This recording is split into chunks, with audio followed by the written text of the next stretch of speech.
Hi everybody, it's 5 o'clock. We are here live in the AFTV studios today. My name is Laurie. We've got a great show lined up for you today. I'm looking forward to this one immensely. To my left, I've got my boy Gooner Lee in the house. Yeah, it was and good. I must say, I'm so excited about this show today, bro. I'm not even capping. Like, me and you, we go back a long way. I think it's fair to say that we have that creative tension thing going on whereby we often disagree or agree to disagree. It's always in a good spirit. It's always in a good nature. Not like I disagree with your brother, but yeah, I think you're a lot more. You're a lot more rational with some of your takes and decisions. But yeah, listen. And you still owe me over the Eddie too. I've got you. Listen, man. Listen. Can we just put this to bed? That I'm fully on Eddie's train. I'm fully behind the guy. But at first, it took you a while. Though, it took me a while. I'm sure it took most people as well. But yeah. Hey, you know it is, man. But listen, man. Like I said, we got a great show lined up for you today. As you can see, guys, from the title, we're talking about the Brentford game tomorrow. Massive game. London derby, 3 o'clock Saturday. Arsenal at home to Brentford. Now, listen. It's my contention, and I did mention this to you before, so I haven't caught you totally cold on this, but I think that tomorrow's game is arguably, in fact, forget about arguably, I'm going to say that tomorrow's game is a bigger game for me than the City game. Not in terms of worldwide press and the attention it's going to get, but simple terms, we have to win tomorrow, in my view. Now that doesn't go to say that if we don't win then it's all over, but what I'm saying is the significance of tomorrow's game you can't underestimate. And the reason why I say that is this: we're coming off the back of back-to-back defeats. One of those arguably, yes, was in the cup. It's not in the league, the game against City, but then we lost last week to Everton. It was a bit disappointing. The whole manner of that defeat was disappointing. So we go into tomorrow now, we're playing against a very good team, a team that will push us. And we've got the City game coming up, but if we don't get past Brentford, what I'm saying is it's not a good look. So we need to take care of business tomorrow. So what's your thoughts on that? Look, 100%. I'm gonna say that you're right. And look, ultimately, every game's important. We can't like pick and choose. We can't say that one game is actually more important. But if you had to put it down to whether the Brentford game or the Man City game is going to be the most important game, for me, I'm going to say the Man City game. And I think. The reason why I think if we beat Man City, the psychological effect of us beating our closest and nearest rivals, that ultimately gives us an edge. I think the fact that they will know that we're not here to play games. Like, we're going up against, and we were just talking about just before, like MMA, you go up against the strongest man or the strongest woman, whatever gender. I think that's going to also play a big factor into it. And I think, the last thing I think is, I genuinely don't believe that Man City are going to win every game, So if we lost tomorrow, let's just say and hope that we don't, but if we lost tomorrow, Man City could lose in 2 weeks' time or 3 weeks' time. They're not going to go on a 10, 11, 12 game unbeaten run. And I think that's really important when we think about, Arsenal. We're not going to get 50 points in the next 19 games or 18 games. So it's not going to happen because we've got some... It's unlikely, Yeah, it's unlikely. Sorry, I should say that because people would have said that about the first 19 games. But I think that it's going to be very difficult for us Arsenal fans Arsenal to get another 50 points to break that 100 barrier mark. I think it's going to be closer to 89 points, 80, even 86, 87 points. So I just think that beating Man City gives us the edge psychologically. It also gives us an edge where I just think that Man City, even if we did lose tomorrow, it doesn't mean that they're going to beat Wolves. Sorry, they're playing Aston Villa. It doesn't mean that they're going to beat Aston Villa. Aston Villa, Unai Emery, I don't think he's actually beat him. He's beaten a Pep team before, but he has drawn a couple of times. He has got a good team that can do some good stuff on the counter-attack. They were 2-0 up against them last season in the last game of the season before they obviously let it slip and obviously lost 3-2 eventually. So, look, their card is marked. I think we know this season that Man City's card's marked. They got the Champions League. They have to win the FA Cup because the Champions League is not a given. So I just think there are so many mitigating circumstances as to why I believe that the Man City game actually is more important than the Brentford game. Well, you know what? You make a lot of good points. But listen, there's an old adage in sport. They say, whenever they say what is your most important game, they always say the next game. So you have to take care of business in your next game to get to the one. So that's why I'm saying that, especially given that we're coming into this game tomorrow off the back of 2 defeats. And now listen, I'm not saying things are broken. I'm just saying. Can I just like I'm ahead. just pointing out, and only because you just mentioned it, right? Okay, so Man City, we lost. That FA Cup. I'm not really taking that into account because we made 6 or 7 changes. Still a loss though. It's still a loss, but it's the effect on the players that weren't playing is not going to be there because they weren't on the pitch, right? They only came on like Martinelli, like Partey came off, but the main Saliba came on second half, the last 20 minutes. So that's the first thing.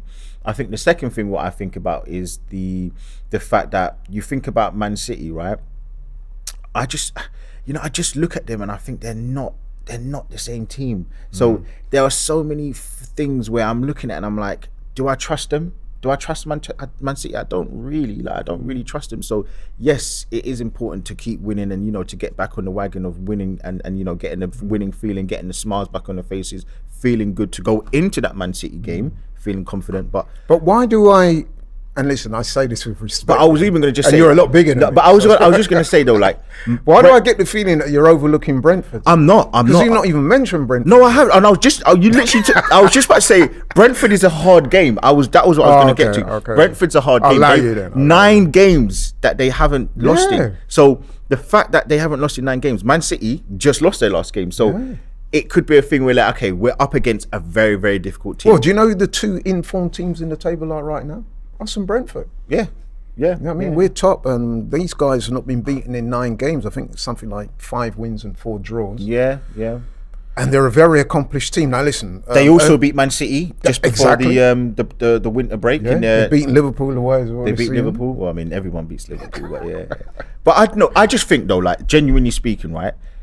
And people are going to say that I'm going crazy with this, but Brentford are currently playing probably better football than Man City. So you could look at it and think, who is the harder game, Man City at home or Brentford at home? Just because on paper they don't have the name as Man City doesn't mean that they're not a quality team. Absolutely. And that's where I'm looking at it and I'm saying the Brentford game, you could forgive Arsenal for losing that game because they are playing absolutely scintillating football. Man City aren't playing that football. They've got Haaland who, let's say, last week against Tottenham, he didn't even touch the ball in the box. He didn't even have a shot, I believe. So you're going up against is it Wisa and Bremo, Ivan Toney, who's again, we've given them that leverage. We said all the stuff after the game when we beat them, when we beat them 3-0 after the Queen passed away. Obviously, rest in peace to the Queen. So there are so many things where I think tomorrow it is an important game because yes, 100% we have to win the next game. We have to win all our games, hopefully. But I just think that Man City is more important because they are the title challenger. Yeah, listen, I agree with pretty much most of what you said there, up until when you said, because to me, the most important game is the next game. You've got to take game by game, right? And like I said, if you look at the 2, of course, the Man City game is the bigger game. It's the sexier game. It's the game where the eyes of the world are going to be on that game. But in terms of Arsenal and how we are approaching our title challenge, you've got to take each game as it comes. I know it's often used cliche, but it's actually true. You take each game as it comes, and you have to respect your opponent. And to me, Brentford are a very formidable opponent, and it's not going to be an easy game. And so for that reason, I'm thinking in terms of tomorrow, I'm thinking we do the business tomorrow, then you can bring on City and start talking about them. So that's why I say, for me, the Brentford game is a bigger game right now for me than the City game. Well, you think about it, Man City, again, going back to why I think that Man City might be the more important game, Man City still got to play Brentford away. Man City still have to play a majority of these teams that they may struggle against because it might be a low block, or they might struggle against and just styles make fights. That they've got to play away. They've got to play Liverpool, who that just seems to be their bogey team. They've got to play us twice. They've still got to play that. They've got to play some really challenging games. And I think for us, we're in a really good position.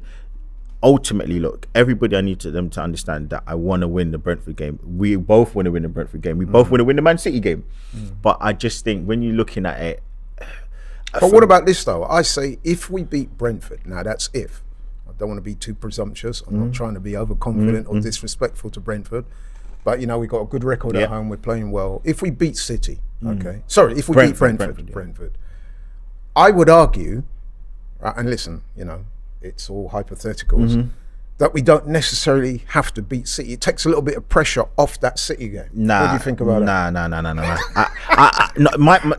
I just think I think we can't give Man City any wiggle room here. We can't give them a little bit of breathing room. We can't give them that one up on us, because then... No, I'm not saying lose. I'm saying we don't have to beat them. There's less pressure.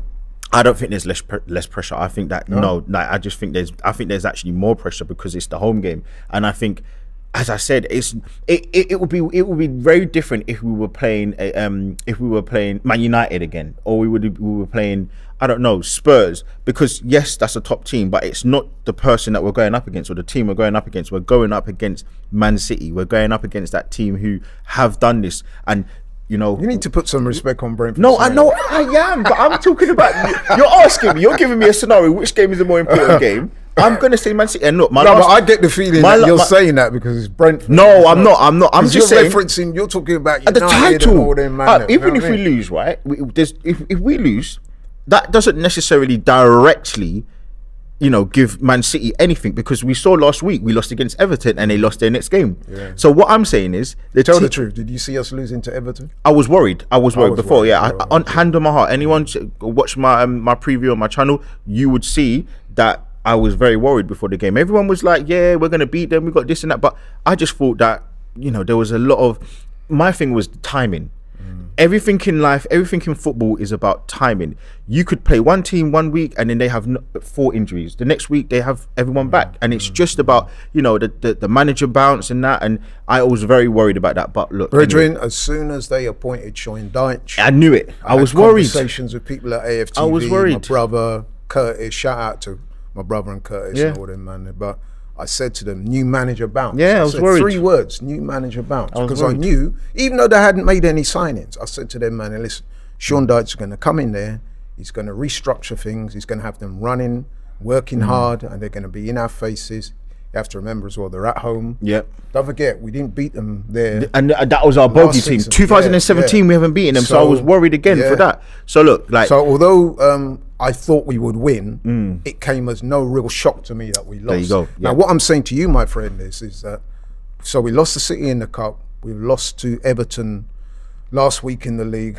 But are you not a little bit worried about tomorrow, given as well that we're playing a fairly formidable opponent? It's 2 losses back to back, bro. The Everton game I look at as more of an anomaly. I don't look at that as a common trend. I don't look at that as a thinking, like, everyone keeps saying we lost 2 games in a row, but I'm disregarding the Man City game though, because no, you can't disregard that. I am, because you can't. No, because it's not. It's a matter of record. No, but it's a matter of who played. If we played against a Man City with our under-21s, are you still going to say that that's a loss? No. But we Lee, played Rob Hold on. Let me land on my point, because you're a bad guy. You're a bad guy. You're a bad guy. In the final analysis, right? When you look in the record books, it's not going to have an asterisk next to it and that's say, what you're doing. "Oh, we rested 4 or 5 players." It's going to say, put it into context. Where's the context? Where's the context? The context is we lost back-to-back No, games. the context is that we have made 7 changes to the first team. It don't matter, bro. Of course it matters. It don't. But we've gone on this season with the premise that we played the same 11 pretty much every game in the league. So when we made those changes and we beat what's the name, Oxford, you weren't complaining then, were you? No, because it's not Man City. It's not the best team or one of the best teams in the world. Yeah, no, that's totally different. So now, hold on one second. I've got a super chat here. I better take care of business here. It's from Nick. He says, if we win our next 2, I think City will concede the league and focus on the Champions League. The way Pep is talking and the players are leaving, there are issues. Not least the financial stuff, which we'll talk about in a bit. City embroiled in that financial dispute. Now, I happen to think that over the course of the season, that might be a mitigating circumstance as to why they don't retain their title and we win it. But so what do you think about that? Do you think can you see City conceding the league though? Nah, I can't see that, bro. I think they're too professional. I think Pep's been there, he's done it, like he's seen this story a million times before, and he's pretty much won the league in every single country every single season, there or thereabouts. So he's got another super chat here. from Shref. I think he's having a pop at me. He's saying, what a stupid question. Every game is important, just like winning is a habit. Continuing to lose is also a habit. We do know that, my friend. What we were saying, Shref, is we were just more kind of like thinking about, you know, the two games in isolation, not that we don't want to win the game. And that's what I think people are going to maybe get a bit confused with. Don't get it twisted, people. What I'm saying is, and to be fair to Lee, you know what I mean, he disagrees with me. What I'm saying is, for me, the Brentford game tomorrow is a bigger game than the City game. Reason being, because you have to take each game as it comes, and this game, for me, has more significance given the fact that we're coming off back-to-back losses. Now, as Shref quite rightly says in his comment here, as much as winning can be a habit, losing can be a habit as well. So it's important that we get back to winning. I've got a question for you then. Never mind about this, we made 4 or 5 changes. Still a loss. I got a question for you then, and it's kind of going off what the super chat was from Shref. Thanks for the super chat. Thank you for the super chat. Do you think if we lost tomorrow, we can still beat Man City on Wednesday? Yeah. But why? I'm saying if we win tomorrow, but why? We go there because we go there if we win tomorrow. No, I'm saying if we lose tomorrow. No, but I'm saying I'm reversing the question slightly, but I'm still answering your question. Okay. I'm saying that if we win, we go into the City game, we're in a position of strength, even more strength. You know what I mean? But I'm thinking like the possibility of us losing tomorrow, it might mentally affect us. You know, it might give, because we all do think that Man City will beat Aston Villa on Sunday. So that would then mean that they're 2 points behind us, right? So if they then come to the Emirates and, you know, they could if we win, we will still be 5. Yeah, no, I'm saying, okay, so the hypothetical is we lose tomorrow against Brentford. No, I'm not saying that we lose. No, I'm asking you. I'm asking you. That's a hypothetical. Yeah, I'm asking you a hypothetical. Do you, because if we lost tomorrow, do you still think that we will go into the Man City game with the same, you know, like, can we still beat them? Because, you know, yes, we can beat them. Yeah, it's possible. That will be then, going off your premise, that will be 3 losses in a row. We've lost at home. Which we haven't lost at home all season. We will also be, you know, you start to have the players will start to have doubt, and it's also giving Man City that impetus to come to the Emirates and try and say, do you know what, we can get 1 point, we can get all 3 points, because ultimately, if we win all the rest of our games, we'll probably finish, top of the league. So. Do you see how I'm switching the question now? Well, listen, my simple answer to that is, in sport, nothing virtually is impossible. So. But what I would say though, if we do lose, obviously it makes things harder. Yeah. And again, it goes back to my original question, which is the bigger game. Because if we take on and beat Brentford tomorrow, then it's all. It sets you up. It sets you up. It sets you up for the next game. Yeah. So that's it, people. You've heard what we've had to say there. Let us know your thoughts, man. This is the Fan Zone, AFTV live Fan Zone. Ring up, tell us what you think, because we are opposed. In principle, but you know what I mean.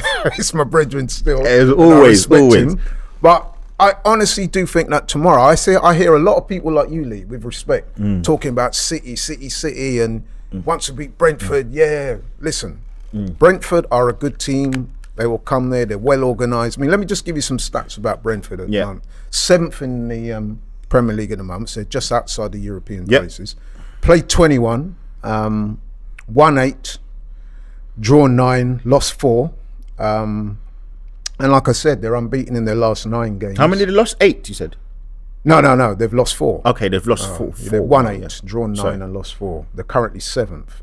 Like I said, they're unbeaten in their last 9 games, which is a good run. That's a great feat. Yeah. And like I said as well, they've beaten Man City already this season. They've beaten Liverpool.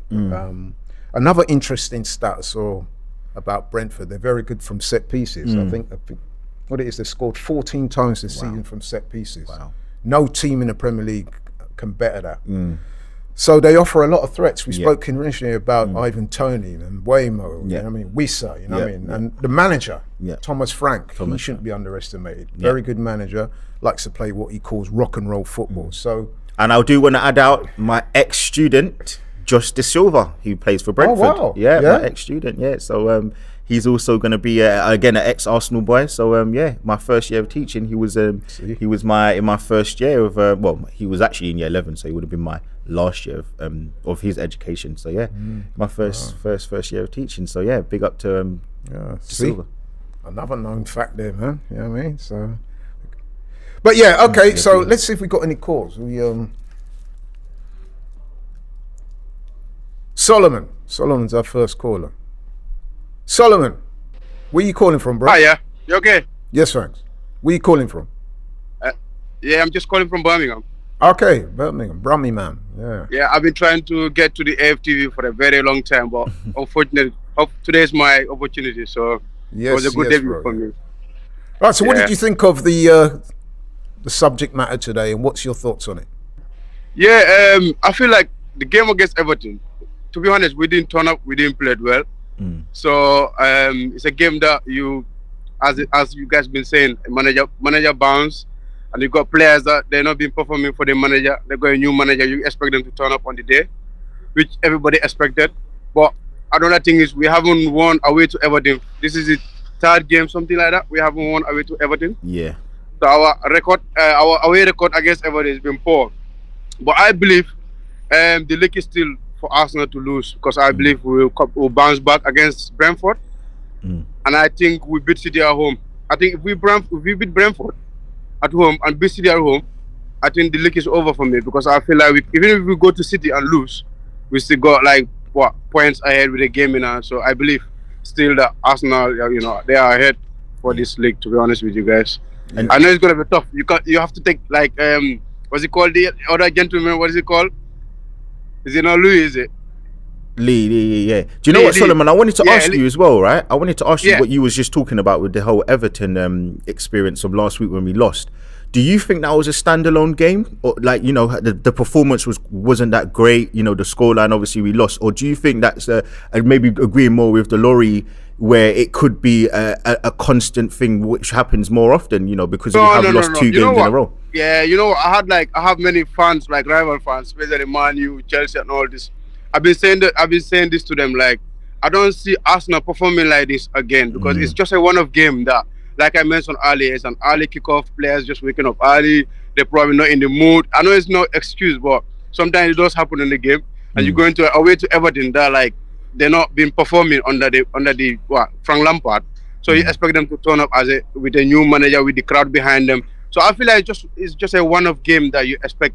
Like, I remember when City won the league, they lost to Palace 3-0 at home. Yeah, I remember. So and they went and win the league. They went and won the league. Sorry. So I don't see that performance. Like, it's not for me. It's not worrying that Arsenal gonna keep playing like that, or they're gonna go and lose, because that's the only performance I've seen Arsenal play this season. To be honest with you, with all the games we play, we've been performing well. We've been dominating games and all this. It's just a one-off game anyway. Yeah, like I think that and the Leeds game. I think those are the only two games where you could say, you know what? Yeah, and the Leeds game. The Leeds game we played well. The Leeds game we played well first half, but the second half performance was a bit down. Yeah, shaky. Yeah, I agree. Yeah, it's a bit shaky. But the Everton one, it's not like Everton just outplay us or something like that. They didn't outplay us. They just like do the basic, which is like tackling and make sure the crowd is behind them and all this. So you get that, But I was disappointed that we lost to Everton. But I got a question for you two anyway. Do you think we should change the starting lineup? Because Martinelli has been struggling recently for the past 2 or 3 games, and you got this guy, what's he called? Ben White has been struggling as well. Because if you look at our wingers right now, they're trying to double up on our wingers. So I think with that, we need our fullbacks to cover up, to give the wingers support. I don't know if it makes sense what I'm saying. No, you do make a lot of sense. Yeah, so we need our fullbacks to support. Very good question. Yeah, we need our fullbacks to support our wingers. But I feel like with that, teams are trying to nullify Arsenal to see how Arsenal are playing. So I think Arteta needs to do something about that. And then the question is, do you guys think we should change few players, considering they've not been performing to their standard? Lee, what do you think? Do you know what? I think it's very difficult because it's horses for courses in certain games, and ultimately, I think maybe the reason more so why Martinelli's not playing well is because Tierney's that overlap in terms of type of fullback. Zinchenko's obviously more inverted, and he's coming into that that half space sometimes really all over the place. So he's not giving that other option to Martinelli. He's not sort of going around him and trying to whip the ball in, and I think that's why I think sorry, I'm just gonna cut you there. I think you're absolutely right. I think with that game, you expect if Zinchenko is not helping, what's it called, Martinelli, you expect Xhaka to make those runs in it. Yeah. But in the game, Xhaka was not making those runs as well, so it was a bit disappointed. I think all over the game we didn't turn up. But I expect Arsenal to come back strongly. Like when we lost to Man U and then we play Brentford and then we beat them. So I expect Arsenal to bounce back. But Brentford is going to be a tough game though. Anyway, guys. So, what's your prediction for that game? How do you think that will go? I said, by the way, I've got a YouTube channel, so I don't know. You guys can just have a look at. I did my preview on my YouTube channel. I said 3-0 to Arsenal. Nice. What's your YouTube channel, bro? My YouTube channel is SJ Sports. SJ Sports. Okay, I'll check. Yeah, and then I'll be with the Arsenal Villa because I live in Birmingham, so I'll be the Arsenal Villa game. So I'll wait. Hopefully, I'll meet you guys or I'll meet you at some point. Yeah, please do, bro. Listen, thank you very much for your call. Appreciate it. No worries. Thank you so much, guys. Enjoy the game and hopefully speak to you again soon. Yeah, you too. Bye. Yeah, he makes some very good points there. Really he does. good. We've got a super chat as well I want to read out. It's from the Casual Gamer. He says, City is an important game, no doubt, but winning tomorrow is vital to our title push. City is crumbling, morale is low, Brentford on fire, morale is high. And listen, I've got a lot of empathy with what he says there because he basically like endorsing my argument. He said, what is that? He's on the screen. City is crumbling, morale is low, Brentford on fire, morale is high. Okay, yeah. But yeah. I'm very much old school. I'm looking at this. You take one game at a time. I mean, some people are having a go at me in the comments. Maybe I need to explain myself, but no, it's because they know that I'm right. That's why you speak up to the people, man. No, we're both right, but it's approaches. Yeah. The Brentford game is the one that should be preoccupying our thoughts because you don't want to be looking past a team like Brentford. We've already established they're a good team. They've got some good players.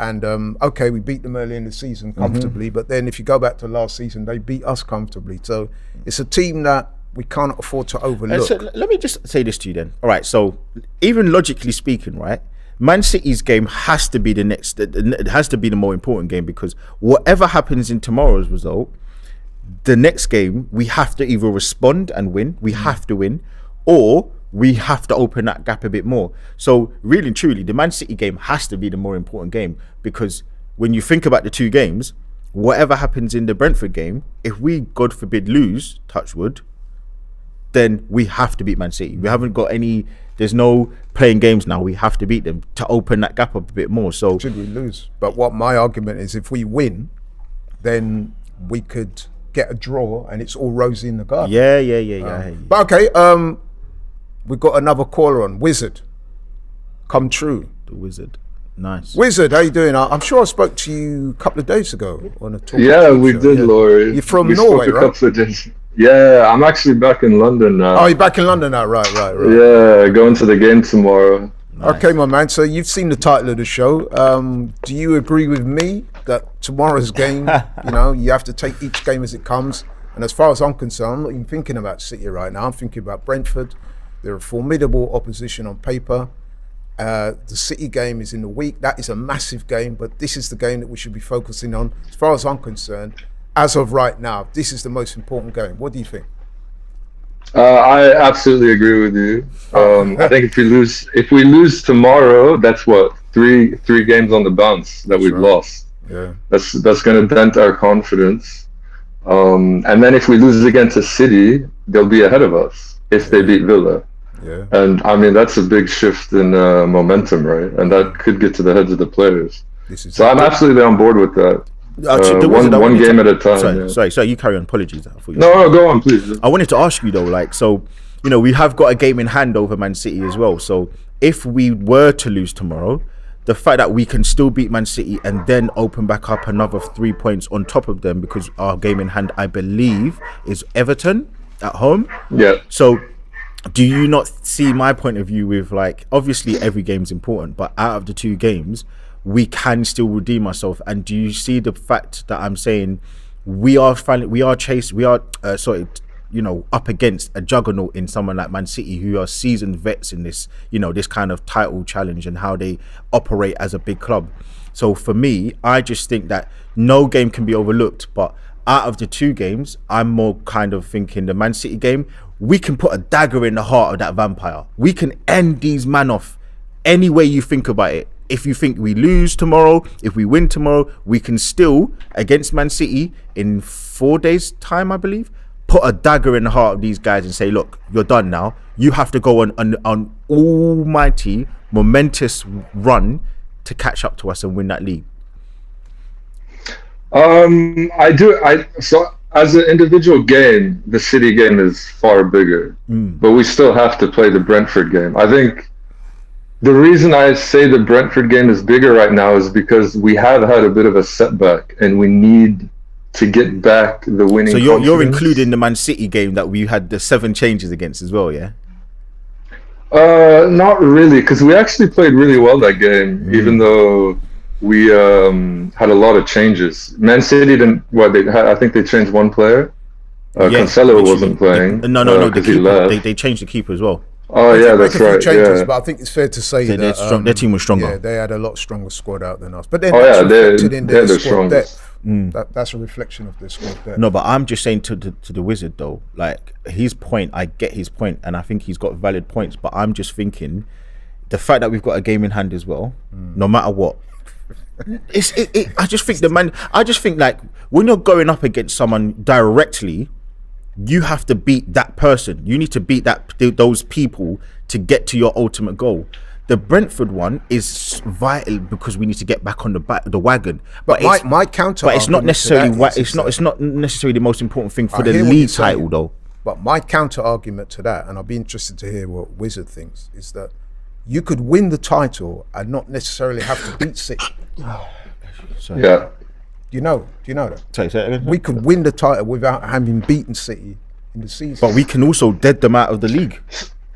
Yeah, that's also. But I agree with Laurie, because the problem with the Brentford game is we should be beating them, right? We haven't won the last 2 games, and if we lose that, I think the effect on the players might be a bit too much. I mean, it could go both ways. They could go on and then really have to beat City, but I'd rather be in a position where I have potentially an 8-point gap if Villa lose on Sunday than lose 2-point gap and then it's a cup final, right? I wanted to ask you, did you watch Arteta's press conference from today? Yeah, I did. Yeah, he mentioned the fact that we need to concentrate on our own garden. We need to beat. We can't worry about Man City. So, right. So hold on. You see, the manager's hold agreeing on. with Let me me now just as well. No. Because he didn't even let me land. This is what I'm saying. This is what I got to do with the Wizards, right? So I'm just saying to you. I'm saying to you, right? If he's saying that we need to concentrate on Arsenal and not worry about Man City, he didn't mention the game. He's talking about like them dropping points. So I'm saying we need to beat Man City. We have to beat Man City, to take it away from them. We can't rely on Man City to drop points. Even though we think that they may, we don't believe that they're going to, go in this 12, 13, 14 game unbeaten run. So I'm saying to you and to Laurie, but mostly to you, the Wizard, I just think that the Man City game, there are so many more moving parts, big, tectonic plates that make that game more important, even though it's not more important because every game's 3 points, isn't it? But I just think, I don't know, for me, I just think the Man City game, if you're asking me, I can't look past the Brentford game, but yeah, I don't know. Yeah, I mean, so the thing about the Brentford game is we should win it. So if we lose it, that's arguably a bigger disappointment than losing to City, right? But then the Man City game, if we win it, that can give us all the confidence we need to go on and win. Yeah, I know, but at the same time, if you lose against City, the players might think we lost against City. It's the best team in English Premier League history, arguably, 4 trophies in 5 seasons, right? So that's psychologically, I'd rather lose against the best than a bad team when I need to win. But I'd also rather beat the best than a bad team. There you go. I think Arteta's right, because it is one game at a time. So for me right now, the biggest game is Brentford, but the second that final whistle goes, then it's City. It's so hard to judge. Couldn't agree more, Wizard. Yeah. The Wizard. You know what? I feel like I've been shafted here because you were speaking to him the other day. Like, so you're just sticking up for your guy, man. But listen, Nah, man. it's not even that, bro. No, it's not even that. It's just old school thinking. What's that? 1-1, Your next right? game Yeah. is always your most important game. And this is even more important because, like I said, we lost last week in the league. We lost the week before that in the Stop cup. mentioning that Man City game, man. Yeah, And you okay. too, the Wizard, man. What's going on? No, here? but so- I mean, Wizard made a very good point. It's all about momentum and confidence. You lose these games. it can have an effect anyway. Yeah. But listen, Wizard, anything else you want to say in closing? Like, how do you think the game will go tomorrow?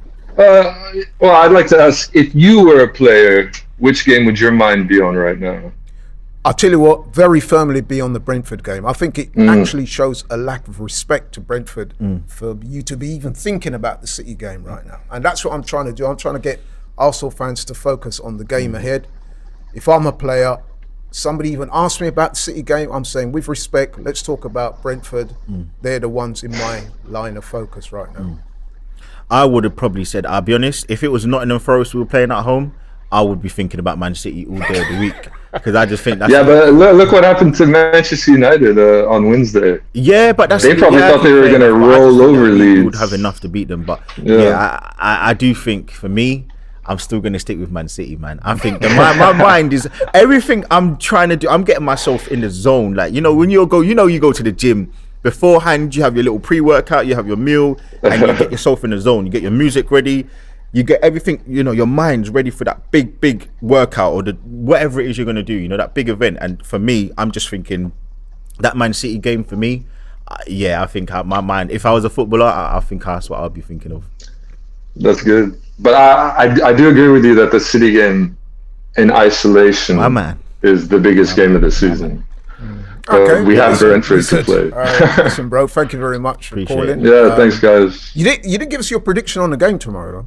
What do you think is going to happen? I feel like they're just going to come all guns blazing, and we might roll them over. But I don't want to, jinx anything. But I think I already just did. No, I mean, listen, man, we're all hopeful for a win. And 4-1. Wow. It could be a high-scoring game indeed, Yeah. But listen, bro, thank you very much for your call. Much appreciated, man. Hopefully speak soon.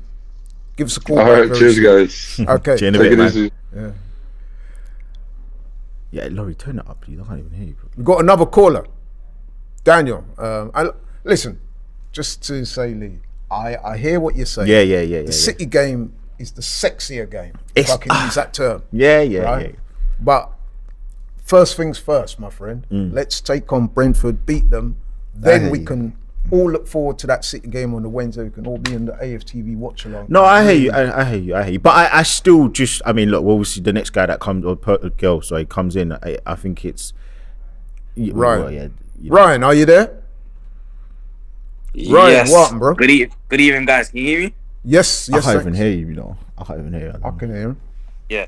Where are you calling from? Yeah, good. Can you hear me now?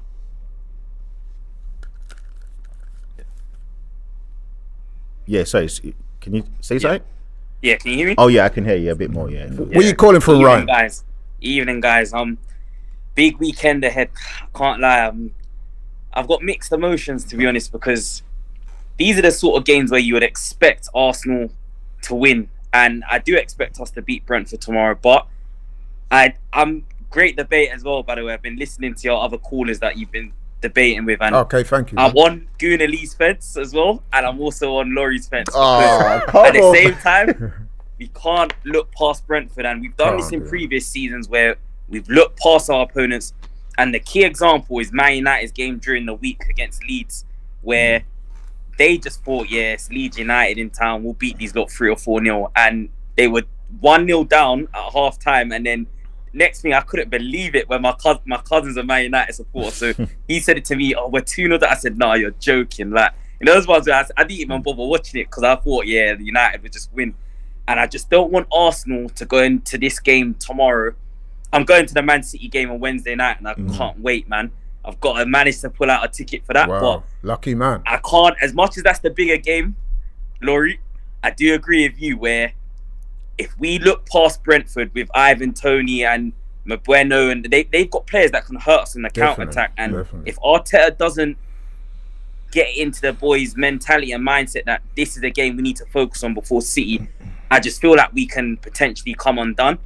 And I just wanted to get you guys' opinions on, would you guys play Kieran Tierney at left back and put Zinchenko in the midfield with Partey tomorrow and possibly give Xhaka a rest for the City game until City comes? Because I don't know. I looked at the Everton game on last week Saturday, and I feel like Martinelli, he was a bit isolated on that left-hand side. And Tierney gives you that overlap on that left-hand side, and you've basically got 3 players that are naturally left-footed players that could then give an opposition defense, especially the fullback, the right fullback and the centre half, issues of knowing whether to stick or twist. And I just feel like my only problem with Arsenal and Arteta, great season we're having right now, but if plan A isn't working, what is plan B? And I just wanted to get you guys' opinions on that. Really. You know what, you make an excellent point there. Number one, I would not be averse to that change. Because let's face it, if you make the change, you can revert back if things are not quite working out. And I do take your second point about Arteta being a bit rigid. It's something that I have commented on in the past, and I've taken stick for it from Arsenal fans. So yeah, listen, I'm with you on both of those. Lee, what's your thoughts? Do you know what? I had a question for you as well, actually. But answer my man's question. Yeah, I'm gonna answer a question. I'm gonna answer the question. You know what? Yeah, look, I can't even chat before a man just started jumping on me. But all right, I know he's on to me today. Look, I think most importantly, going about the changes, I think the issue with Tierney playing is that he's so, he's not adequate enough to do the inverted fullback role, and I think that then has an effect on Xhaka. He can't get us forward as much because he hasn't got that protection from Zinchenko taking up that kind of midfield, that left midfield space. So I think that's the main reason why Zinchenko plays, because he pretty much offers you some real good solid defensive displays, as well as all the forward passing movements, the patterns of play, the linking up with Martinelli, the linking up with Xhaka, the linking up with Partey. He offers you just so much, and he's almost showing Arsenal and everybody around the world a new kind of way of playing. So I think it's a difficult one to make the change, because I think that would have such a big impact on the rest of the team. But yeah, I'm not going to say that Arteta is not rigid. I just think that ultimately, look, we've not complained for the last 19 weeks about it, even when we lost against Man United. So I'm not going to start complaining now. And I think I think the other part was what you were talking about with the plan A and plan B thing. Arsenal only pretty much right now only have a plan A, and the plan A's worked so well for so long. We don't have a Giroud, we don't have a Weghorst that we can bring off the bench, but our plan A is better than anyone's plan B currently, because 100%. We're 5 points clear. So again, am I going to complain? And I think a lot of people, not you, but I think a lot of people, maybe Laurie has got that. he's got that. These 2 losses in a row in his mind, and he's like, Arteta. I won't lie though, Lee. I'm not gonna try and play devil's advocate, but it's, and big up your channel as well, man. I've been watching this stuff. I'm subscribed to your channel as well, man. And my brothers told me about you, so I've been watching the work that you put in. The only little thing I do have, us losing to Man City in that FA Cup game, I wanted Arsenal to go strong in that game, but I was watching that game at work and I was thinking, Arteta doesn't want to give his hand away to Pep so early. So I think that game against Man City next week, oh my God, man! If we can beat Brentford tomorrow, which I do think we'll win, and we were to beat Man City next Wednesday, the gap and the belief that it'll give Arsenal, I think, going on for the rest of the season will be massive. And it's little seismic. I've got a question for you though, Ryan. I've got a question for you as well. Yeah. Because you mentioned how the whole, Man United during the week, but again, they didn't have Casemiro, they didn't have Anthony. Yeah. They didn't start. Ten Hag did this silly thing where you played Rashford on the right hand side. So I'm worried. Sorry to cut you there. I'm worried Arteta might do something not silly, but I get the feeling he's gonna make changes that we're not gonna be expecting tomorrow. I don't think he will. But I think to what you were saying, I just think that people are using the wrong example. The Man United example isn't a great one, because they didn't have their, all worldly Casemiro. This is what Man United fans have been crying about. Casemiro is the one that is scoring the goals, getting the assists. That's why he's better than Partey, right? That's what everyone keeps saying. So now they didn't have Partey. Not for me. But this is what this is the rhetoric from all the. Saying. No, I agree. So I think no Anthony, no Martial, no Casemiro. It does have a big impact on the team. So when we're thinking about that, we can't just now say that, that Arsenal are going to do this and do that, because we're not missing players. So I think that's the wrong example to give. But listen, everyone's gonna say that the Brentford game is the most. No one's gonna agree with me, but I know where I'm coming from, and I said, but every single game is the most important game. Like the next one is the most important game. You can't overlook it. But I'm just saying, out of the two, you can either way. I just think the next game against Man City, you can dump them out of the league mentally and numerically, in my opinion. So, okay, Goonally, I got a question for you, Goonally. If we was to lose tomorrow, oh man, God forbid. I do think we could still beat Man City next week, regardless. But what do you feel that will have a massive effect on the players mentally going into that Man City game? If we were to drop points or lose, for example. I just feel like maybe I'm just me and I'm an optimistic Arsenal fan, but I just think it's written in the stars. We're going to beat them no matter what on Wednesday. Yeah. I genuinely do. I think that we will be able to, have a relatively convincing win, something similar to what we did against Spurs at home, where look, they played well in the first half. Spurs, they did. I was at the game, but ultimately we did enough to beat them, and we beat them 3-1. I'm actually thinking tomorrow's game is more difficult, and I said to Laurie earlier, when you look at the form and you look at the players they've got, and you've got all these things in combined, and the way that they can counter, and what they did to Man City on the last game of the before the World Cup starting, I think that shows that we need to come with a different mentality when we're going 100%. Up against Man City. I think that we're going to go tit for tat, and we have enough to out-duel them. So that is my opinion. The game kind of speaks for itself. There Man you go. City, where Arteta doesn't really have to say too much. There you go. My only thing with Brentford, why we can't take them lightly, and I agree with everything you just said there, Greenlee, because they've gone to West Ham and won. They beat, like how you just said, they beat Man City at the Etihad, beat Man United 4-0 earlier on in the season, beat Liverpool, which isn't hard to do right now. But I just think if they are one of two form teams in the league. They're unbeaten in their last 10 games. 9 games. Nine. No, 9 games. My bad. Yeah. But I just think. Two last questions I just want to ask before you guys move on. Is Gabriel low-key having a better season than Saliba? That's a good question. I would say yes. I've heard James. I think you have to divide it into two parts. So the World Cup, you could make the argument for Saliba. But certainly post-World Cup, I'd have to say, man, that Gabriel's been outstanding. Because we were all on his back at some point, and I'll say not Gabriel. Not me, bro. I would say. I feel like you're calling me out, Ryan. I feel like you're calling me out, my guy. But you're meant to be my guy here, bro. Some people were on his back. You're meant to be my guy, bro. You're meant to be my guy, Ryan. Like I feel upset right now. But anyway, listen. To answer your question, I'm gonna say Gabriel. I'm actually gonna say Gabriel, and the reason why I'm gonna say Gabriel is because what I'm seeing from him is he's now taking the lead and mantle of that centre back of that whole defence. He's the one who's now managing to put the authority on that game and in games, and he's the one that is mostly getting those last minute goals against Fulham this season.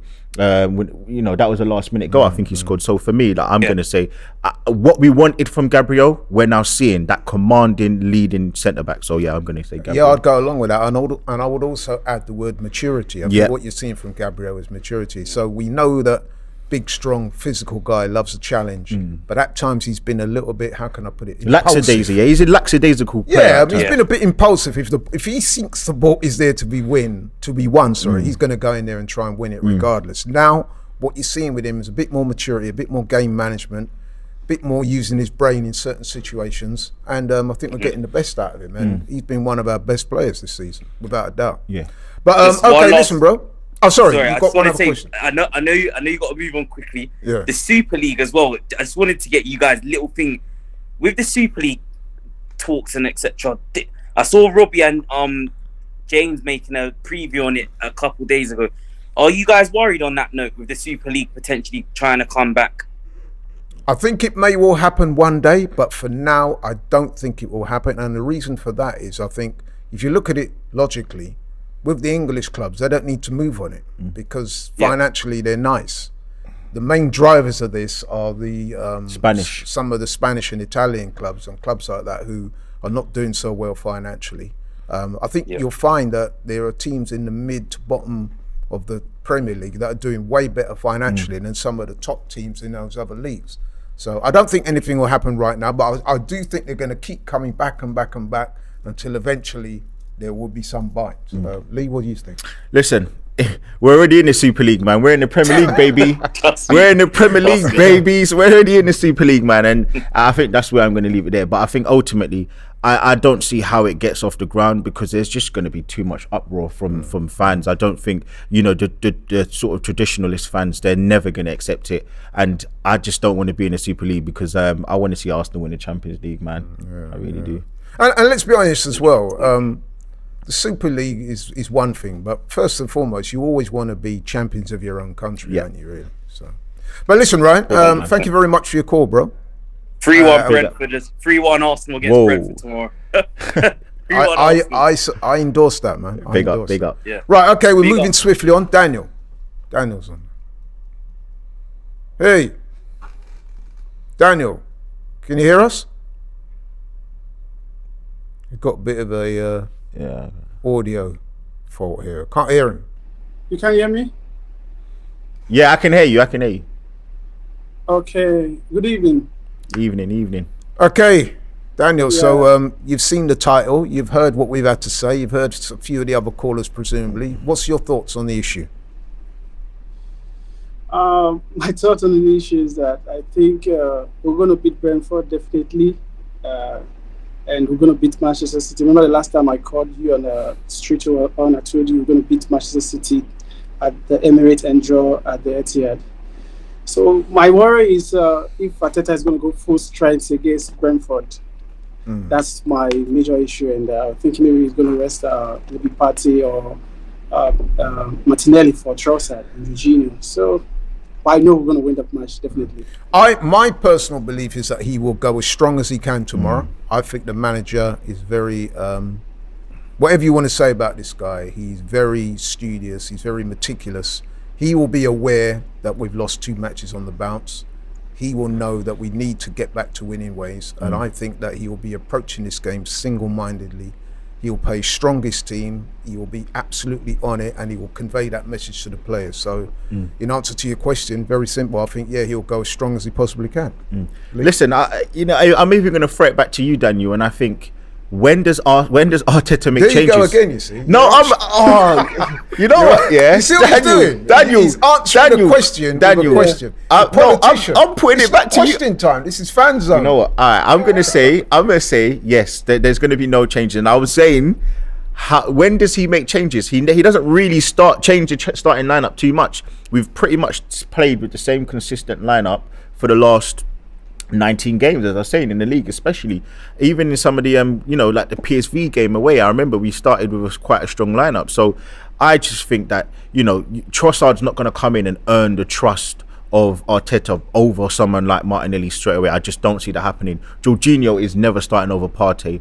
I just don't see that happening. But throwing it back to you, as I said, like, when does Arteta make changes? He was forced into making that ESR change back in December 2 years ago. He was forced into making that Martinelli change. So yeah, that's what I think. Lee, what you need to understand is, before we signed Jorginho and Trossard, Arteta never had the options. Now we have the options, thinking that it's still going to stay with the same player. Yes, I understand. Arteta only make changes when it doesn't make changes when there's no option. But now there's an option for you to rest Jorginho and an option for you to rest Martinelli. Because Martinelli, to be fair, has not been himself after the World Cup. So I was just thinking maybe you can try to be a thinker like Pep does and try to reset the team and probably focus the full strength on the match against Manchester City on Wednesday. But nevertheless, I feel we're going to beat Manchester City. So that's, for me, it's a no-go area. So, but I'm just mostly concerned about the match against Brentford, and hopefully we'll get the win. I think he'll play the same team that played against Everton. I think he sees that as his strongest side right now. That's not to say that the likes of Trossard, etc., won't come on and get a game. I'm sure they will. And Tierney, if he plays, Zinchenko, if he plays, you might see a swap for those. Tomiyasu as well. Yeah. Tomiyasu as well, yeah. But I do think the team will be largely the one that played against Everton. But do you really think starting Trossard over Martinelli is weakening the squad or even strengthening the squad? I think that it's a different kind of player. Yeah, I think they bring different attributes. I think with Martinelli, I think what you'll find is bit more dynamic, bit more explosive, bit more aggressive in the way he runs at players. But then Trossard is a very good player. Well, they're both very good players. Trossard's slightly different. I think if you were to describe the types of players, you definitely think Martinelli is someone who's getting in behind. He's someone who's, you know, he's that energy, he's that glue guy on the left-hand side. Whereas you think of someone like Trossard, he's got that intricacy, he's got that really, really tight control. And everyone kept saying that he reminded them of Haleb that we had from a few years ago, or like a Nasri. Yeah. He's someone for me who I think he can really do some really good things on the left-hand side, but he's totally different to someone like Martinelli, in my opinion. But I think that's a good thing. I think that's a good thing, and I think that gives Arsenal a good option. So whilst I think he will start the game tomorrow with Martinelli, and his instruction will be, listen, go after your fullback, make things happen. I think in time, as the game starts to slow down, maybe open up a bit more, that's when he might bring on Trossard, and Trossard's going to introduce some other elements of the game. He's a little bit more intricate, got an eye for goal, as Lee said, very skillful. So yeah. Lee, I've been listening to you, and you're talking about having a game in hand. But one thing I have to make you understand: game in hands are not the point on board. No, but I'm saying though, like, all I'm saying is that what I meant by the game in hand is that we still have a chance to, you know, produce some more points, and we still have the chance to redeem ourselves. So yes, I 100% agree, because this is what was last season when the whole COVID thing was going, or the season before, you know, games in hand, people were missing out on this game here and there, and it was the game in hand. We've got 3-4 games in hand. Man United had games in hand, and look what they did.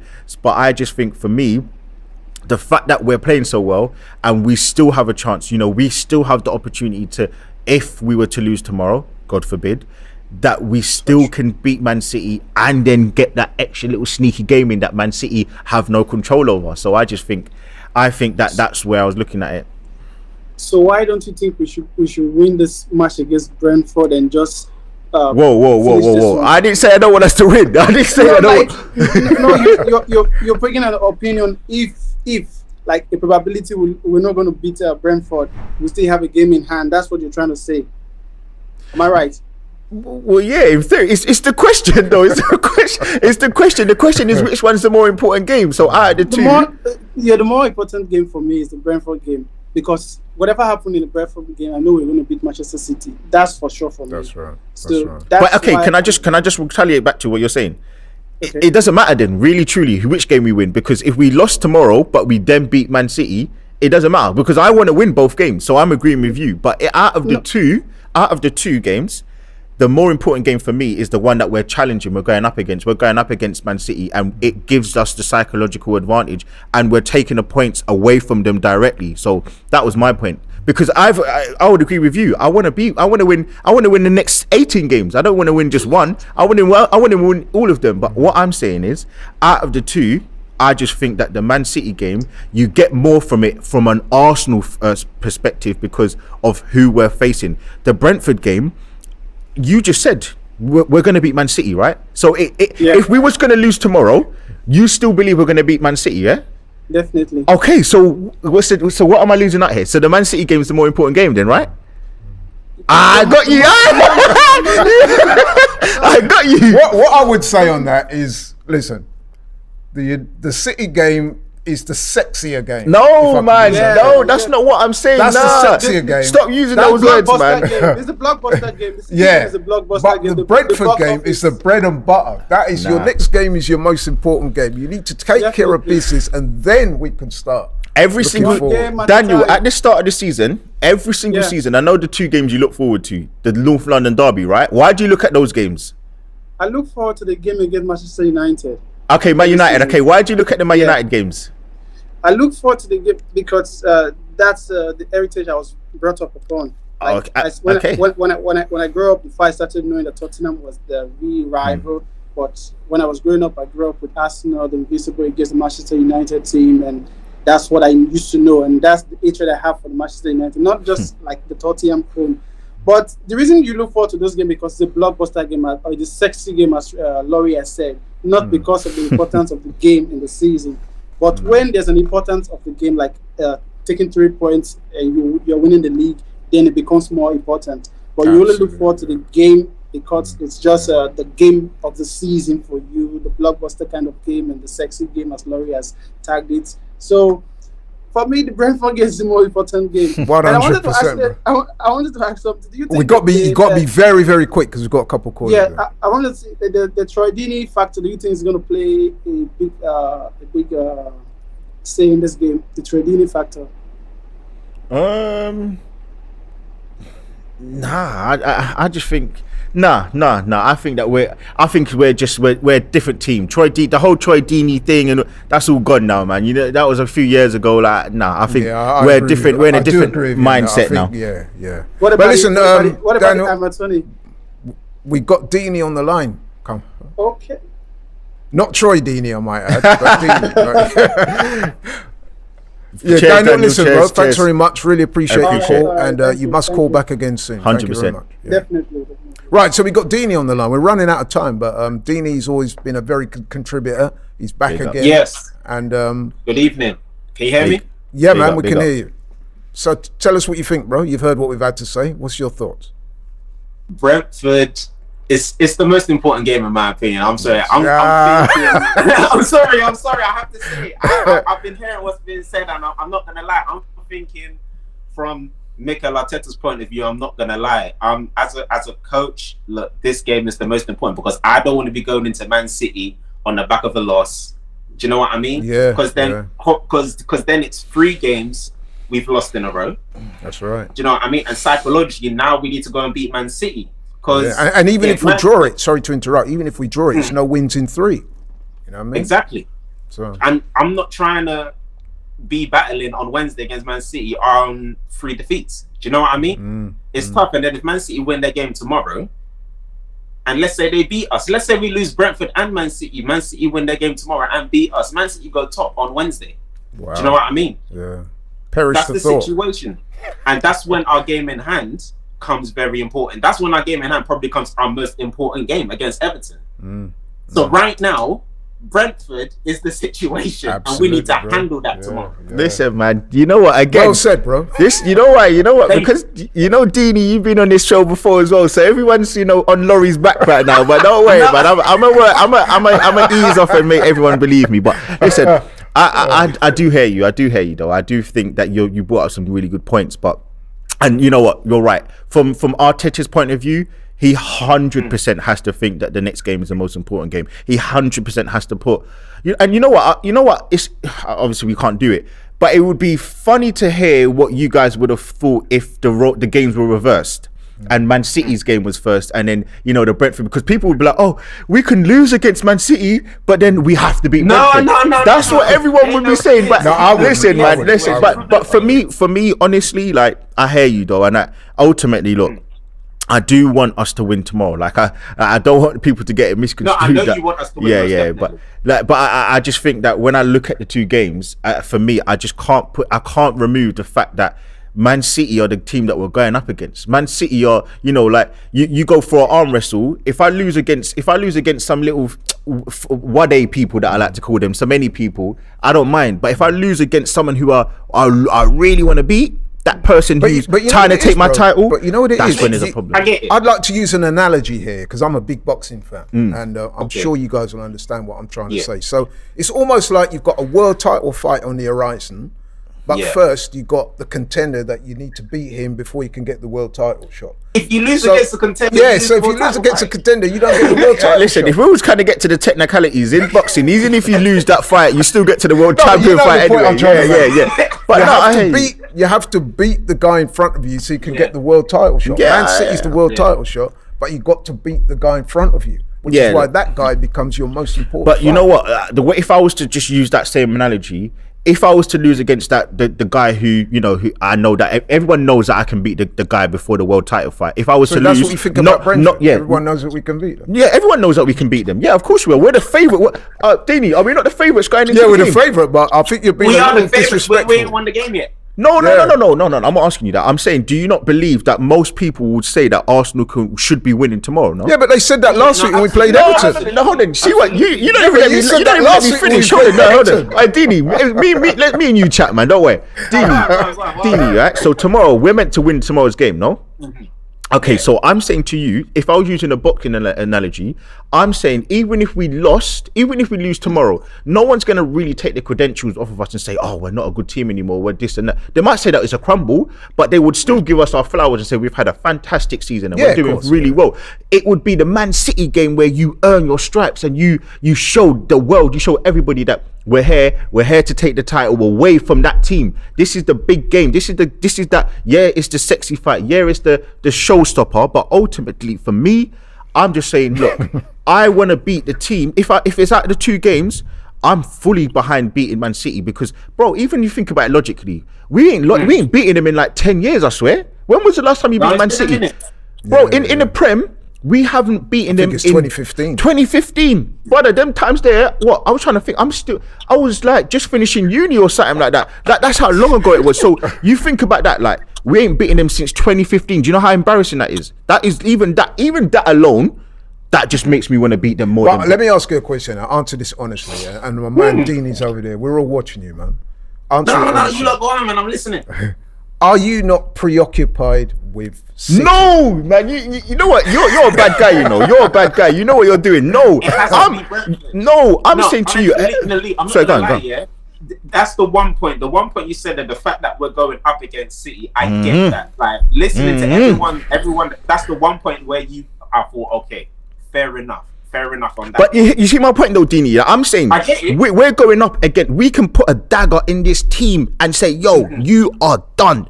And then so if we beat them, we'll back. If let's say we didn't pick up all 3 points tomorrow, we'll be back up to 5 points or 6 points, whatever. And then we got a game in hand. That's 9 points. We have to lose 3 games, and they can't lose another. Come on, bro. Like, hear what I'm saying when I'm saying we can end these man on Wednesday, We can finish these man. Hear what I'm saying to you, though. And bear with it, man. We can literally just take the soul. Like, when you take a man's soul, it's different to beating somebody up. If you beat someone up and you just like, yeah, cool. But if you take a man's soul, it's nice. And the fact that they believe that they're going to come to the Emirates and try to do something to us, innit? They believe that they're going to get 3 points, So if we come up there and show them, look, we paid you 2 weeks ago and you knocked us out the cup, but now when it comes to the real thing, we're doing our thing. Nah, listen, for me, Can I ask you a question then, Lee? Can I ask you a question? Yeah. If we don't beat Brentford tomorrow, are you still confident that we beat City? 100. Big up my boy Daniel, just the last caller. Bro, me and Daniel, and is it Ryan as well? Ryan, the other caller. I'm confident we're going to beat them because I believe tomorrow is actually more difficult than the Man City game. The Man City game will take care of itself. You don't need a team talk for that. Pep and Arteta already know each other. We played them 2 weeks ago. You shouldn't need a team talk for this game either. No, you shouldn't. But for the smaller games, you have to hype each other. You have to hype people up a bit more, innit? You do. Naturally, you do have to hype each other up. But I'd like to interject there. Did you see any of the press conference today? Sorry, say that again. Did you see any of Arteta's press conference today? I saw a couple of quotes, and there was something he was saying about giving energy. Yes, exactly. And that's what I was going to come to, the energy. Okay. So what I was saying to Lee, and Lee doesn't quite agree with this, like, to me, I wouldn't normally regard Arteta as the most charismatic of people, and certainly in his press conferences, he's one of those managers that gives very little away. But what I noticed today in that press conference is that noticeably his energy level was turned up. When he was talking about the Brentford game, he was saying, listen, man, the guys are trained really well. I'm really pleased with what I'm seeing. I'm going into this game. So straight away, when I saw that, I thought, that is a reaction from losing to Everton last week, which incidentally, my man here, he was saying that we were going to smash Everton, and I was this guy's a nerd. No, I did not. But I was nervous. But hold on, I think about it. This is the same guy, Laurie, that's saying that this Arteta's not charismatic. But only 6 days ago, hold on. But this is the same guy that was last week calling. I said he said he loves his players. He loves them even more. Bro, you can't say that Arteta. No, I was being sarcastic when I said. Nah, man. Listen, bro. Listen, my manager, man. Listen. Listen. The manager's done great. What I'm saying is, normally I wouldn't regard. He gives away all the stuff. Of course, he always. No, that's just how he comes across to me. I don't. Not always. Yeah. But anyway, Deanie, I've been told my technician's giving me stick. He said we've got to move on. But listen, bro. Big up my guy. Take care. Have a good weekend. Love that. Take care. Just before we move on to our next call, I just want to say we got a super chat here from Babatunde. He said, and I quote, "Big up, guys. The Bees game, Brentford game, is more important than City." There you go. See, look. Nothing is guaranteed till you win the game ahead of you. Win the game first, next can be a probability. There's always a possibility of losing. So another one that agrees with me, bro. Listen, you're getting smashed on it. I know, man. I know. Listen, Babatunde, man. You know what? I get your point, but you're right. There's no possibility of winning tomorrow. There's no possibility of winning. Well, there's no guarantee, I should say, of winning tomorrow. There's no guarantee of winning, obviously, on Wednesday. But I just think we've got another caller on the line. This one should be a good one. It's Michael from Boston, our resident poet, and he's. Hey guys, how you doing? How you doing, brother? Up, man. You hear me well? Yeah, we can hear you. What you got? Laurie, it's good to see you. Good or lead. This is the first time I've talked to you, so good to see you. I love you. I love your stuff. But I got to tell you, I'm watching this show, and I feel like I'm on a playground with little boys who are arguing about whether Batman could beat Superman in a fight. I mean, look, literally, I agree with you that if someone said you get to choose one game to win and one game to lose, I would choose to win the Man City game because that's a 6-pointer. You know, that's just obvious. But if we're going to win the Man City game, the one thing that we can do to make that happen is to put in a good performance and beat Brentford, which means that as of this point in time, the most important thing we can do is go as strong as we can to beat Brentford. Now, there's something I want to big up about what Ryan said a couple callers ago. I think that there are changes that Arteta ought to make, not as a matter of rotation or because we're not taking Brentford seriously, but just as a matter of form. I would like to see Tomiyasu for Ben White, because Ben White has not been playing that well in the last few games. And that's not a punishment for White. I don't want to say that we're dropping him, but every player, no matter how good they are, has moments in their form when they need a reset. And the best thing you can do for him is put him on the bench to get his head back together so that he goes back to being as strong as he was at the beginning of the season. I think that White at his best is a better choice than Tomiyasu at his best, but right now I think that Tomiyasu is our better choice at right back. I'd like to see KT for the reason that I'd like to see whether Martinelli's quietness is a result of KT not being able to back him up doing those overlapping runs. I wouldn't mind seeing Partey sit, not to punish him, but the thing that worries me the most about the Everton result is that Partey was not his usual self in that game. And it could be that he was carrying a rib injury or I don't know what, but I definitely don't want Partey going to the Man City game not right or having a loss of form. So you're saying Jorginho then, yeah? You're saying Jorginho for Partey? Maybe Zinchenko, like Ryan was saying. Oh, okay. Like, Can I ask you a question, out, right? Yeah. On the you suggested those 3 changes, yeah, or 4 possibly. Yeah. No, 3. Sorry, you said 3. Yeah. Do you think that this is the right game, considering how well Brentford have been playing, and you know they are on a 9-game unbeaten run, and we aren't? Again, we aren't playing well. We've lost 2 games in a row. Do you think making 3 changes, do you trust the Jorginhos who just come in, or I know you said Zinchenko, but do you trust Tierney who's not had as much game time? Do you trust Tomiyasu who, you know, he seems to be a very adequate right back, but doesn't have the full trust of the manager? Because ultimately Ben White is a centre back, right? And he's not playing in the centre back role. He's playing right back right now over Tomiyasu. So do you think that that's the best decision considering who we're playing tomorrow? Well, you know, I'm not as good as Arteta at doing a specific analysis of Brentford's structure to figure out exactly where we get the best matchups. I simply can't give an intelligent opinion about that. I know our team, I don't know Brentford that well. I would disagree with the idea about the manager's trust. That part of what Arteta is bringing in is a culture that whether you're on the bench or whether you're starting, you are a valued member of the team. And when we talk about, oh God, we need more depth, what that means is not just that we want our second string to be a little bit better.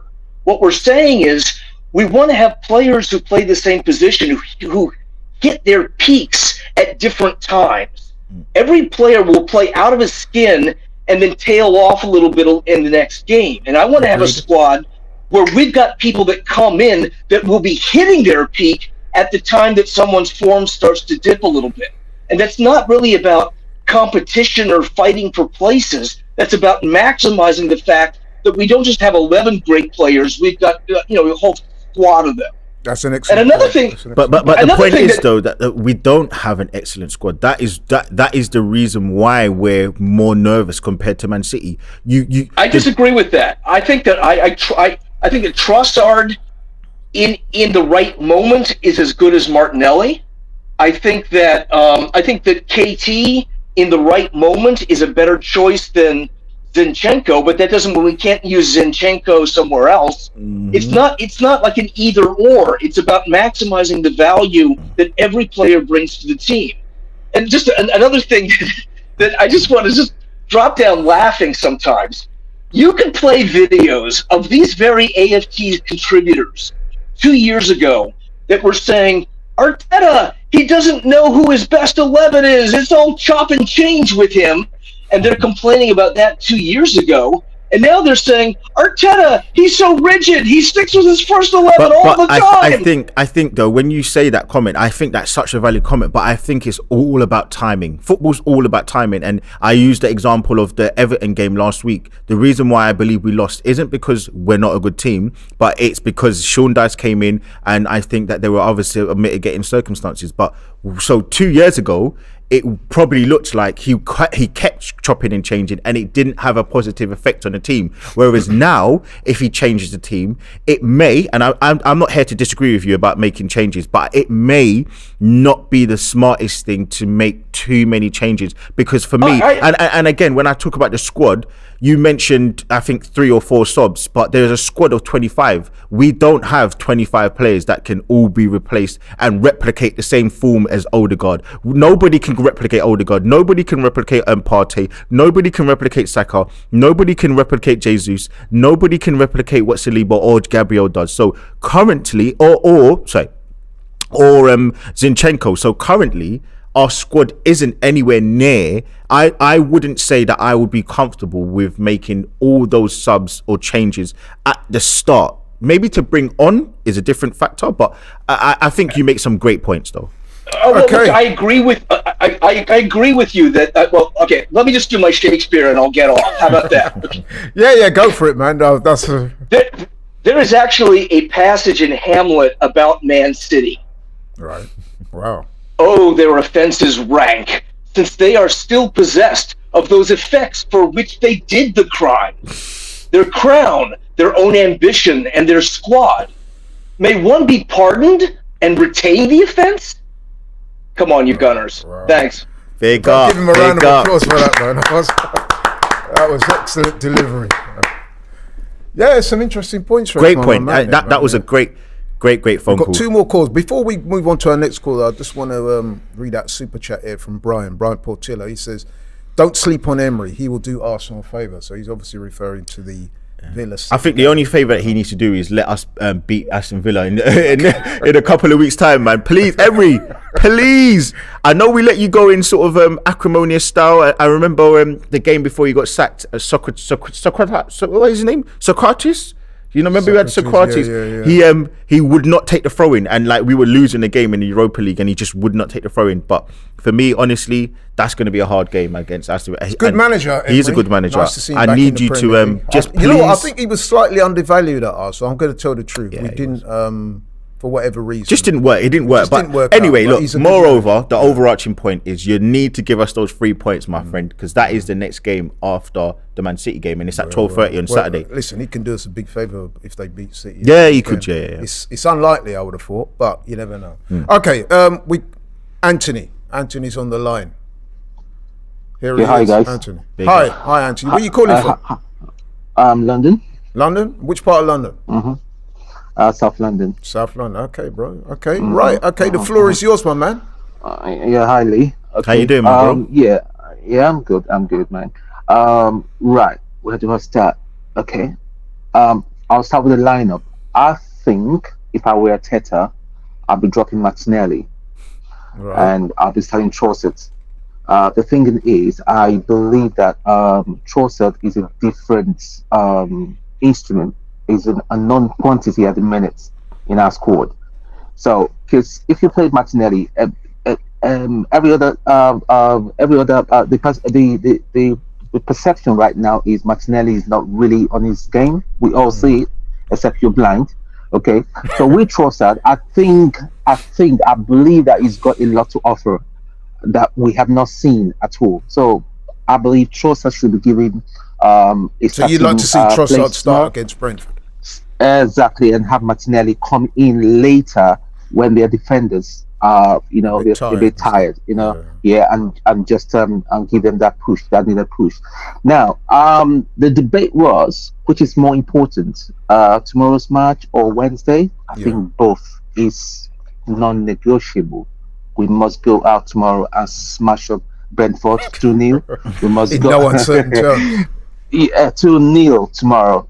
Yeah, thank you very much. And then we'll prepare for Wednesday. And if we've done the business, say on the 70th minute, Partey should be starting. I don't think we should be resting Partey. There's no way resting him, because we need him in that game. Okay, and then maybe getting someone to refresh, and having rested for Wednesday. Okay. So that's Anthony, my thing. did you hear the conversation before you came on? Yeah. What in terms of obviously the changes as well, because we was talking about the guy before said maybe make him 3 changes. He's just 3 changes. No. But you obviously mentioned Martinelli. I just think that the 3 changes will unsettle that structure. But what I was going to say to you, do you think Martinelli's not playing well, or do you think he's not getting the help? Because I genuinely do think you look at the connectivity in that pitch, you look at the passes that are coming to him, or the lack of passes. You look at the space that he's getting. And even, let's be honest, guys, I think people need to even chat. Saka's not played well. He got absolutely man-marked and moved to by Ake at the Man City game. And he didn't play well against I think his name was Myelenko against Everton last week. He was good, but he wasn't his normal scintillating, effective self. So for me, I just think that and that could be attributed to Ben White, but we're not given the same sort of chance to Martinelli. Everyone keeps saying that he's not playing well. I don't necessarily agree with that. I think he is playing well, but it's just that right now there are certain things that are maybe going against him, and he's not getting that connectivity on the pitch. But listen, I'm not here to disagree with you, and nothing will make you. Well, what I see is, because I play football myself. I'm not just a supporter.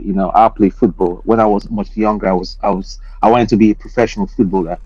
What I see is, I think in the final third, he seems to gas out. He's lost ideas on what to do with the ball. So I think he just needs to freshen up. He needs to start from the bench. With Trossard, I've seen a bit of pieces of what he can do. He's got the ability to do something new, something fresh that we've never seen before. So what I would say on that is, if I may, is if Trossard was to start tomorrow, he's not going to let anybody down. He's come from Brighton. He's Premiership proven and ready. He's a Belgian international. We've seen what he can do. If he does get the starting berth, I'm sure he'll do well. Personally, I would start with Martinelli and bring on Trossard later.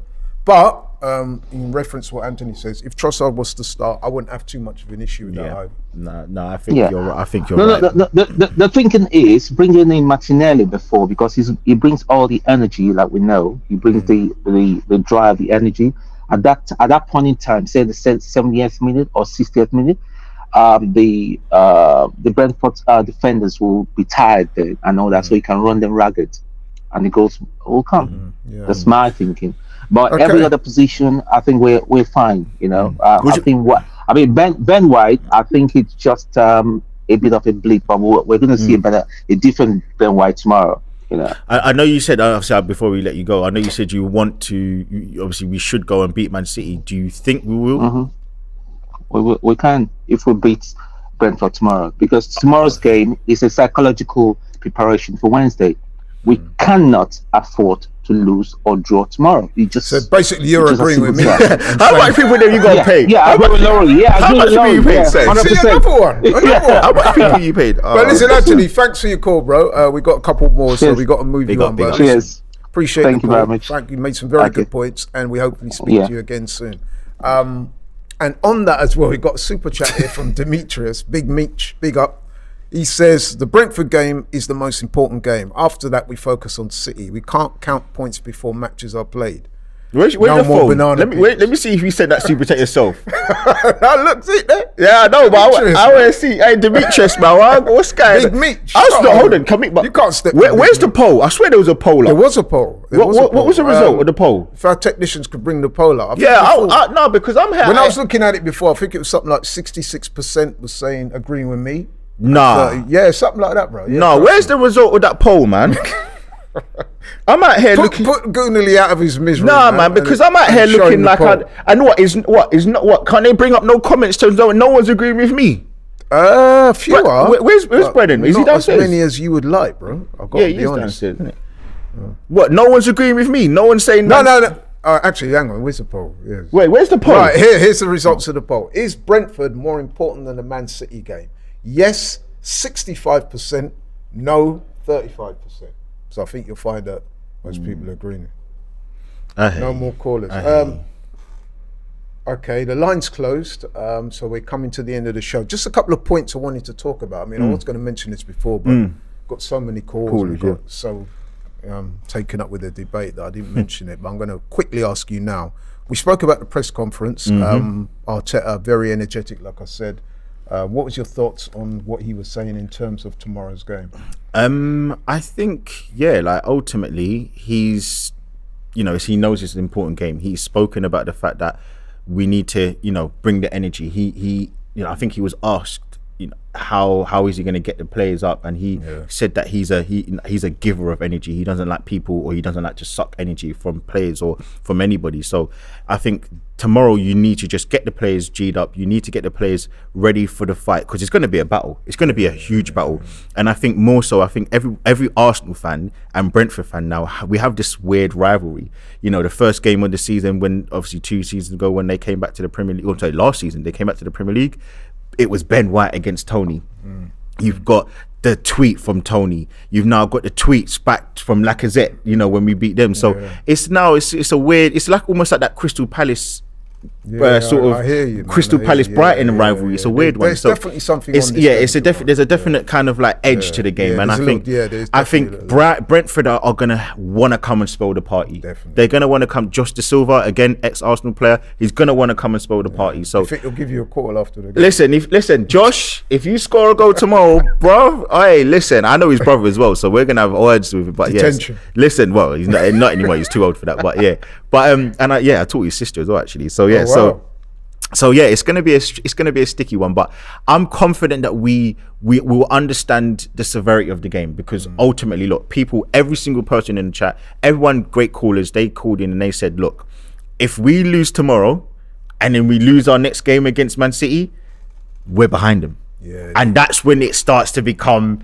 squeaky bum time, as Alex Ferguson said. This is why I was saying, man, with this game, like, I mean, in that press conference, Arteta was asked as well. He said, look, like, you've lost your last 2 games. If you lose to Brentford, that's 3. And obviously Arteta was very keen to bat it back and present a positive note, which I absolutely endorse. But nevertheless, man, it is there. The other thing that he was asked in the press conference, and I'd be interested to hear what your thoughts on this are, Lee, is Balogun, Arsenal player, doing great guns at Reims.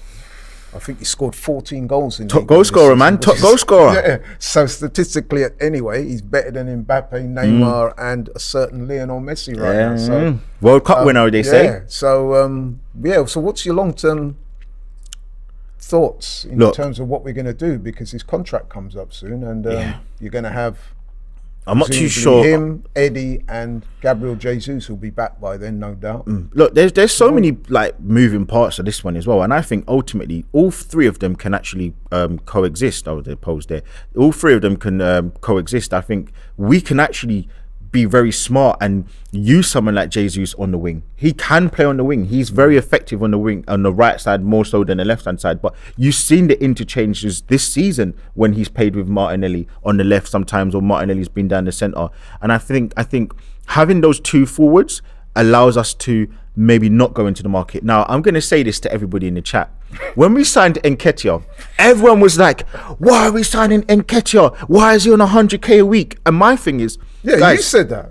No, I did not. No, I did not. But my point was, keep the guy. And the reason why to keep him is because he's on 100k. If you extrapolate that over the course of his contract, I think he got a 4 or 5 year contract. I'm sure it worked out to like £30 million, right? Right. If you then have to go and replace him, how much are you going to have to go and buy another backup, knowing that they're going to be a backup striker? You know, it's very difficult to get someone who's got the quality, knowing that they're going to be in the bench, because Jesus was going to play every game until he got injured. So I just think we keep Balogun if we can. He can get us a bit of money, but ultimately we need that player because we're going to be in the Champions League, and he's playing in a foreign league. And you know, as a loan, this is what you want. You want him to go out there and show. He was on loan at Middlesbrough. He did all right. Now he's gone to another foreign league. We saw the interview with Odegaard as well. You're growing up. You learn more things about yourself. You become more cultured. You see the game differently from another country in a different perspective. So there are so many factors as to why Balogun is someone who we should keep at least to something like January. You might be surprised. We're actually ending the show.